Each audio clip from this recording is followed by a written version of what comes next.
আঁঠুলৈ ক্ষমা ভিক্ষা মাগিলে মাৰোৱাৰী সমাজে। শৰাইত পাণ তামোল লৈ আঁঠু ল'লে বহিৰাগত বনিয়াই। অৱশেষত খিলঞ্জীয়াৰ ঐক্যবদ্ধ সংগ্ৰামৰ ওচৰত সেও মানিলে অনা অসমীয়াই।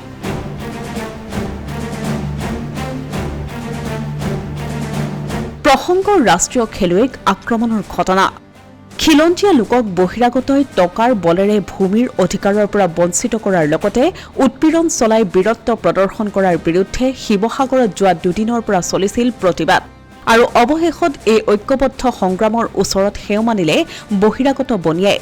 ৰাষ্ট্ৰীয় পৰ্যায়ৰ খেলুৱৈ জিমি দাসক অনা অসমীয়া লোকে আক্ৰমণ কৰাৰ পাছতেই অনা অসমীয়াৰ আগ্ৰাসনৰ বিৰুদ্ধে ৩০টা দল সংগঠনৰ নেতৃত্বত ৰাইজে ৰণচণ্ডীৰ ৰূপ ধাৰণ কৰা জিলাখনৰ অভিভাৱক মন্ত্ৰী ৰণোজ পেগুৱে দল সংগঠনৰ লগত মঙলবাৰে এক আলোচনাত মিলিত হৈছিল আৰু এই কাৰ্যসূচীতে আঁঠু কাঢ়ি ক্ষমা খুজিলে মাৰোৱাৰী সমাজে।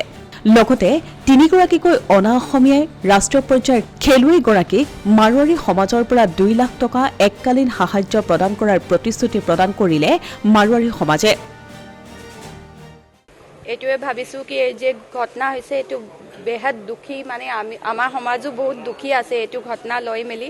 আমাৰ ফালেদি গলতি হ'ল কি আমি ২-৩ দিন লগাই দিলোঁ আৰু আগত আহিব নোৱাৰিলোঁ। কিন্তু যিটো হৈছে যিহে ছোৱালী হয়, অসমীয়া হয়, মাৰোৱাৰী হয়, পাঞ্জাবী হয়, যিহে হয়, যেনেকা এই ৰকমৰ ঘটনা হয়, আমাক সাহস কৰি প্ৰথম দিনাই ষ্টেপ ল'বলৈ আগত আহিব লাগে।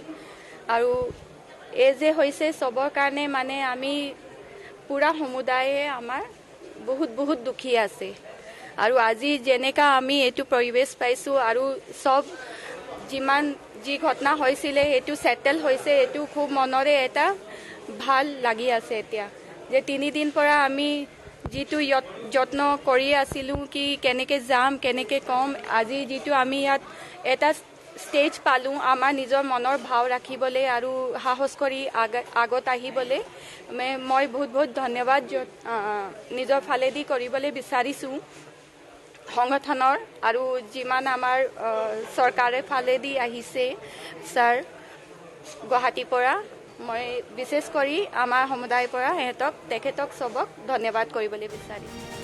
মন্ত্ৰী ৰণোজ পেগুৱেও খিলঞ্জীয়াক ভূমিৰ অধিকাৰ প্ৰদান কৰাৰ আশ্বাস প্ৰদান কৰিলে এই কাৰ্যসূচীতে।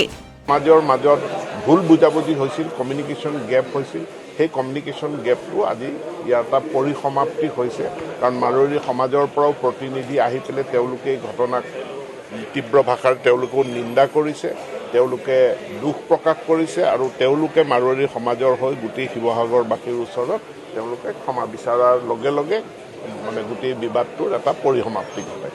আজি প্ৰায় ৩০টা সংগঠনৰ প্ৰতিনিধি এই যুৱদল প্ৰেক্ষাগৃহত উপস্থিত হয়, সকলোৱে নিজৰ মনৰ কথা ব্যক্ত কৰে আৰু তেওঁলোকে যিখিনি কথা ব্যক্ত কৰিছে যে অসমত খিলঞ্জীয়া মানুহৰ মাটিৰ অধিকাৰ, তেওঁলোকৰ চাকৰিৰ অধিকাৰ, ভাষাৰ অধিকাৰ সুনিশ্চিত হ'ব লাগে। ইয়াত নিশ্চিতভাৱে এই চৰকাৰখনে ডক্টৰ হিমন্ত বিশ্ব শৰ্মা ডাঙৰীয়াৰ নেতৃত্বত আমি কাম কৰি আহিছোঁ।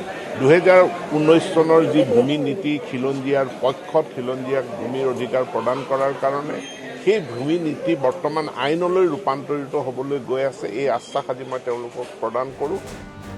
উল্লেখযোগ্য যে শিৱসাগৰ যুৱদলত অনুষ্ঠিত মত বিনিময় অনুষ্ঠানত সংগঠনসমূহে উজনি অসমৰ মাটি অনা অসমীয়াই ক্ৰয় কৰিব নোৱাৰা আইন প্ৰণয়নৰো দাবী উত্থাপন কৰে।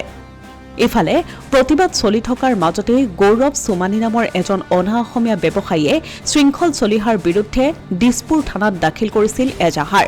লগতে ভৰলুমুখ থানাত শংকৰ সিং নামৰ এজন অনা অসমীয়া ব্যৱসায়ীয়েও শৃংখল চলিহাৰ বিৰুদ্ধে দিছিল এজাহাৰ।